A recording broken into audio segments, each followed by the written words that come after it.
ఓం శ్రీరామచంద్ర పరబ్రహ్మణే నమః. శ్రీ గురుభ్యో నమః. శ్రీమాత్రే నమః. శ్రీ గణేశాయ నమః.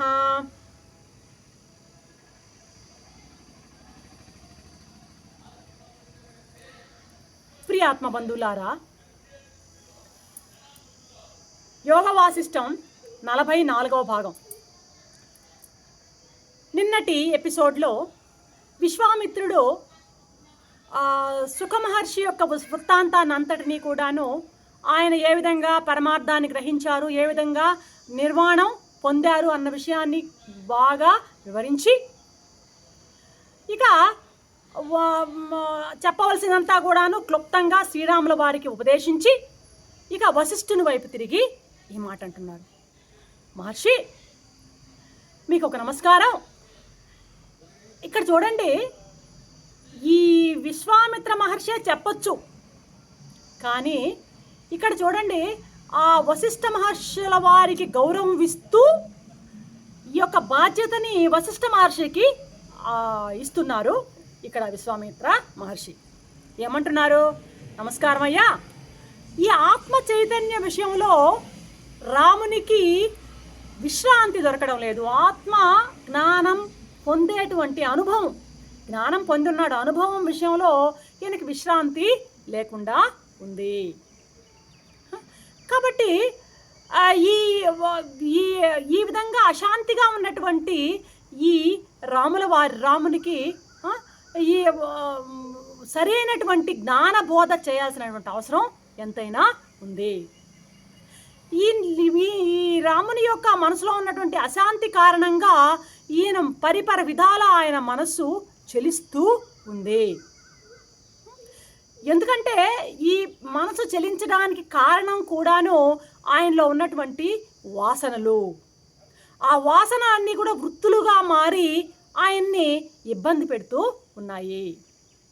ఈ కలిగినటువంటి ఈ అశాంతి గనక శమించి శాంతి కానీ కలిగిందంటే ఈయన వాస్తవానికి మహాత్ముడే.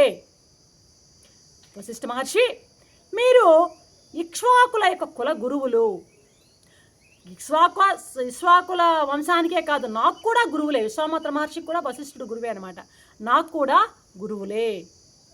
కాబట్టి ఉదాహరణతో సౌదాహరణంగా హేతు దృష్టాంతాలను చూపి ఈ ఆత్మ యొక్క తత్వాన్ని బాగా ఈ రాముడికి ఆరూఢమయ్యేటట్టు మీరు బోధించండి అని చెప్తున్నా అనమాట. ఇంకా అక్కడ సభాసదులందరినీ చూచి చెప్తున్నాడు విశ్వామిత్ర మహర్షి. అయ్యా, వశిష్ఠ మహర్షి అంటే సామాన్యులు కాదు. వీరు రఘుకుల వంశానికి గురువులు. వీరు సర్వజ్ఞులు, సాక్షిభావంగా అన్నింటినీ చూసేటువంటి ఆత్మదర్శి, అనుభవజ్ఞుడు. త్రికాలాలను దర్శించగలిగే సమర్థత ఈ మహర్షికి ఉంది. కాబట్టి నేను శ్రీరామచంద్ర వారి జ్ఞాన బోధ చేయమని వశిష్ఠుల వారిని నేను వారిని కోరుతున్నాను అని చెప్తూ, ఇక వశిష్ఠ మహర్షి వైపు తిరిగి, వశిష్ఠ మహర్షి, ఇంతకు పూర్వం మన ఇద్దరం కూడాను ఒక వృత్తాంతం గుర్తుందా మీకు? మన ఇద్దరి మధ్య కొద్ద వాదోపవాదాలు జరిగినప్పుడు బ్రహ్మదేవుడు మన ఇద్దరికి రాజీ చేసి మన ఇద్దరికీ కూడాను అద్వైత జ్ఞానాన్ని ఉపదేశించాడు. ఆ విషయం మీకు గుర్తుందా? ఆ అద్వైత జ్ఞానాన్ని ఆ రోజు బ్రహ్మదేవుడు మన ఇద్దరికీ అందజేసినటువంటి అద్వైత జ్ఞానాన్ని ఈరోజు మీ శిష్యుడైనటువంటి రామునికి ఉపదేశించండి. వీరిని ఆత్మోద్ధరణ చేయండి. అలా చేయడం వల్ల వీరు చిత్త శాంతిని పొందుతాడు రాముడు. మీ ఉపదేశము నిరర్ధకం కాదు. రాముడు పాపరహితుడు. ఇతనికి చేసినటువంటి ఉపదేశం ఖచ్చితంగా సార్థకం అయ్యే తీరుతుంది అంటూ మళ్ళీ ఒకవైపు సభాసదులను చూసి, ఓ సాధు పొంగవులారా, విరక్తుడైనటువంటి సత్శిష్యుడు రాముడు. ఈ సత్శిష్యునికి వశిష్ఠదేవుడు ఉపదేశమే నిజమైనటువంటి జ్ఞానం అయితే ఇక్కడ ఇంకొక మాట చెప్పాలి ఏంటంటే, శిష్యుడు కాని వాడికి, వైరాగ్యం లేని వాడికి చేసేటువంటి ఉపదేశం ఎలా అవుతుందంటే, తోలు సంచిలో పోసినటువంటి గోక్షీరం, ఆవు పాలను తోలు సంచిలో పోస్తే ఆ ఆవు పాలు ఎలాగ అపవిత్రం అవుతాయో అలాగా శిష్యుడు కాని వాడికి కానీ, వైరాగ్యం లేని వాడికి ఈ బోధ చేయడం చాలా అది ప్రయోజనకరం కాదు.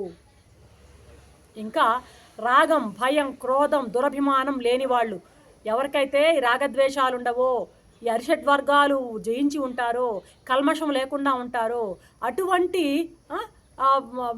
అటువంటి పెద్దలు చేసినటువంటి ఉపదేశాన్ని కనుక విన్నట్లయితే బుద్ధి వెంటనే విశ్రాంతి పొందుతుంది.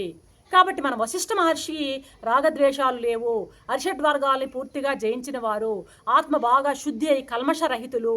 ఇటువంటి వశిష్ఠ మహర్షి ద్వారా పొందినటువంటి జ్ఞానంతో ఖచ్చితంగా రాముని యొక్క చిత్తం విశ్రాంతి పొందుతుంది అని చెప్పి ముగించారు విశ్వామిత్ర మహర్షి.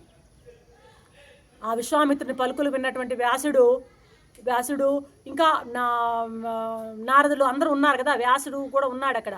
వ్యాసుడు, నారదుడు అందరూ కూడాను ఆ యొక్క పలుకులకు ప్రశంసిస్తూ అందరూ కూడా అభివాదాలు చేశారనమాట. ఆ తర్వాత దశరథ మహారాజు యొక్క పక్కన ఆసునుడై ఉన్నారు ఎవరు, మహా తేజస్వి బ్రహ్మ సమానుడైనటువంటి వశిష్ఠ భగవాన్ ఉన్నాడు.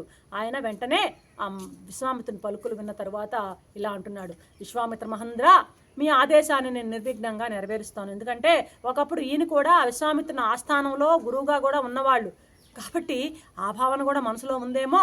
ఖచ్చితంగా మీరు చెప్పినట్టు ఆదేశాన్ని నేను నిర్విఘ్నంగా నెరవేరుస్తాను. సజ్జనులు అయినటువంటి మీ వాక్యాలను ఉల్లంఘించే శక్తి ఎవరికీ ఉండదు. కాబట్టి దీపంతో చీకటిని ఎలాగైతే తొలగిస్తామో అలాగా నేను ఇప్పుడు రాకుమారుడైనటువంటి రాముడు మొదలైనటువంటి అందరి రాకుమారుల్ని అందరినీ కూడా వాళ్ళ మనసుల్ని పట్టినటువంటి తమస్సు అనేటువంటి చీకటిని నా జ్ఞానోపదేశంతో నిర్మూలించడానికి నేను కూడా సిద్ధమయ్యాను. పూర్వం నా తండ్రి అయినటువంటి బ్రహ్మదేవుడు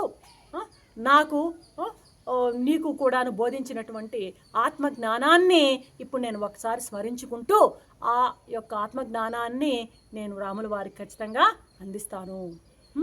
ఈ నా ప్రయత్నం, ఇలా చేసేటువంటి ప్రయత్నము సంసార భ్రమ ఎవరికైతే ఉంటుందో ఆ సంసార భ్రమం ఉన్న వాళ్ళందరినీ కూడాను శాంతింపజేయడానికి, లోక కళ్యాణం కోసం ఉపయోగపడుతుంది అని భావిస్తూ నేను మీ ఆదేశాన్ని తప్పకుండా శిరసావహిస్తాను అని వశిష్ఠ మహర్షి పలుకుతాడు. ఇంతటితో ఈ ఎపిసోడు సమాప్తం. రేపటి ఎపిసోడ్తో మీ ముందు ఉంటాను. అంతవరకు